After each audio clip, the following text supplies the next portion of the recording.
हमारी आपकी 3 शरीर होती है। कितनी शरीर? 3।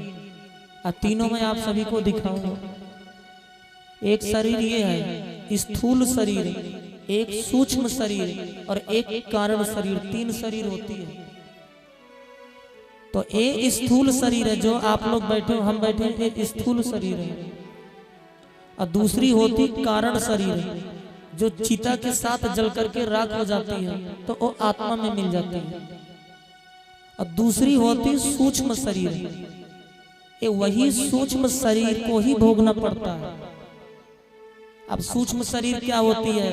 तो जैसे आप लोग अपने घर में सोते हो और सोते सोते आपकी खिड़की बंद है, द्वार बंद है, लाइट भी बंद है, और सोते सोते आपको स्वप्न आ रहा है कि मैं तो वृंदावन में बिहारी जी को दर्शन कर रही हूँ, फिर जमुना जी स्नान कर रही हूँ। जो शरीर वहां पर दर्शन कर रहा है, जमुना जी स्नान कर रहा है, मेला घूम रहा है, गोपी बाजार टहल रहा है, लोई बाजार टहल रहा है, वो कौन है? उसके भी 2 ही हाथ है, 2 ही पांव है, 2 ही आंखें हैं, 2 ही कान है। अब सुबह आप लोग उठते हो तो आप लोग को याद भी रहता कि हाँ आज हम वृंदावन गए थे। तो जब आपका शरीर कमरे में सो रहा है तो ये वृंदावन कौन डोलता है? तो वही सूक्ष्म शरीर है, ये वही मन है ना। तो कहते हैं ना कुछ लोग कि भैया हमारे पूर्वज भटक रहे हैं, पूर्वज, ये वही है उनका वो सूक्ष्म शरीर, मन भटक रहा होता है। आप लोग सोने के अंतिम समय में अक्सर देख लेना, जिस चीज का आप लोग ज्यादा चिंतन करते हो सपन में आपके वही चीज आती है, ये वही सूक्ष्म शरीर जाती है। और इसमें से जो भी आप लोग जो मोबाइल चलाते हो ना, इसका लोकेशन है, कहाँ जा रहे हैं, मोबाइल किसके पास है, क्या हो रहा है क्या नहीं। तो भैया ये तो आज के वैज्ञानिक बना दिए, भगवान पहले से सब कुछ बना करके भेजे हैं। तो इस संसार के मोबाइल को लोकेशन है, तो क्या इस शरीर से जो कुछ भी कर रहे हो एक एक क्षण का, पल का लोकेशन भगवान के पास है। मेमोरी कार्ड वही लगा देंगे, भगवान के नीचे बिठा लेंगे, और देखते देखते जितना भी आप किए रहे होगे सब कुछ दिखने लग जाएगा। भगवान कहेंगे अरे भैया, अरे देख देख देख ये क्या कर रहा, तू तो किसी का जेब काट रहा है। अरे अरे बेटा ये क्या कर रहा, देख तो सही, तू किसी का गला दबा रहा है। अब वो जीव थर थर सा कांपने लग जाता है, भगवान के चरण पकड़ता है, भगवान प्रभु मुझे एक बार और मौका दे दो, अब ऐसी गलती नहीं होगी। भगवान जोर का चांटा देते हैं, अभी तो और आगे देख, अभी आगे क्या कर रहा है, अभी आगे देख, अभी तो शुरुआती है। जितना जो कुछ भी आप लोग किए रहोगे सब कुछ उसमें दिखने लग जाता है। जीव घबराता है, प्रभु हमको एक मौका और दे दो बस। तुझे 100 साल की उम्र दी थी, इसमें तो तू कुछ अच्छा करके नहीं आया, अब तू क्या करने जाएगा।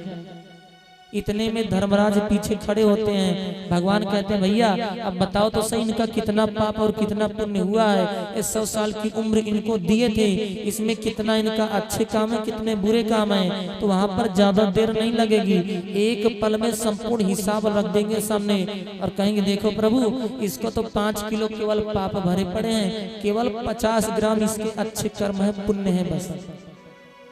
तो भगवान कहते हैं भैया 5 किलो तो तेरे पाप हैं और केवल 50 ग्राम पुण्य है, अब बता तू पहले पाप भोगेगा कि पुण्य। तो जीव कहता प्रभु ऐसा करो, पुण्य तो मैं बाद में भोगूंगा, ऐसा करो मुझे पहले पाप भोगा दो मेरा। तो भगवान क्या करते हैं, गंदी नाली का कीड़ा बना दिया, गंदी नाली का कीड़ा बना दिए। अब चल तू भोगता रहे, भोगता रहे, भोगता रहे। भैया भैया जितने छोटे छोटे जीव होते हैं हम और आप लोग ही बनते हैं। कुत्ता गिलहरी बना देंगे, भेड़िया बना देंगे, सुअर बना देंगे, ये और कोई नहीं बनता है। कितनी बार इस सर पर पड़ चुका। यदि अच्छे कर्म करोगे तो सोने के चम्मच से दूध पिलाया जाएगा, बुरे कर्म करोगे तो एक एक रोटी के लिए तरसोगे, सुबह खाओगे तो शाम की व्यवस्था करनी पड़ेगी। कितने लोग हैं कहते महाराज जी मैं इस बात को नहीं मानूंगा, अरे जीते जी कुछ नहीं होता, मरने के बाद कौन देख रहा है, मैं नहीं मानूंगा। तो भैया जो शास्त्र में लिखा है उसको तो मानना पड़ेगा, और नहीं मानोगे तो कोई बात नहीं भैया, चूल्हे में जाओ, हमसे क्या करना, प्रेम से बोलो राधे राधे। पर ये बात तो मानना ही पड़ेगा, क्योंकि एक ही दिन एक ही नक्षत्र में दो बच्चों का जन्म होता है। एक ही दिन एक ही नक्षत्र में दो बच्चों का जन्म होता है। एक बच्चा तो टाटा बिरला के यहाँ जन्म लेता है, चांदी के चम्मच से उसको दूध पिलाया जाता है। जन्म लेते उसके कौन से ऐसे अच्छे कर्म हो गए कि चांदी के चम्मच से उसको दूध पिलाया जा रहा है। और एक बच्चा रोड पर जन्म ले लेता है।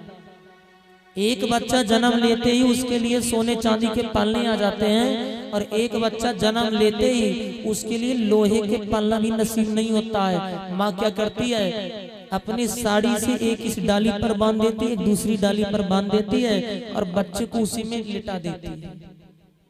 जन्म लेते ही वो बच्चा कौन सा ऐसा पाप कर दिया जो कि उसके लिए आज एक लोहे का पालना भी नसीब नहीं हो रहा है। और जन्म लेते ही वो बच्चा कौन सा ऐसा अच्छा कर्म कर दिया जो उसके लिए आज सोने चांदी के पालने आ जा रहे हैं।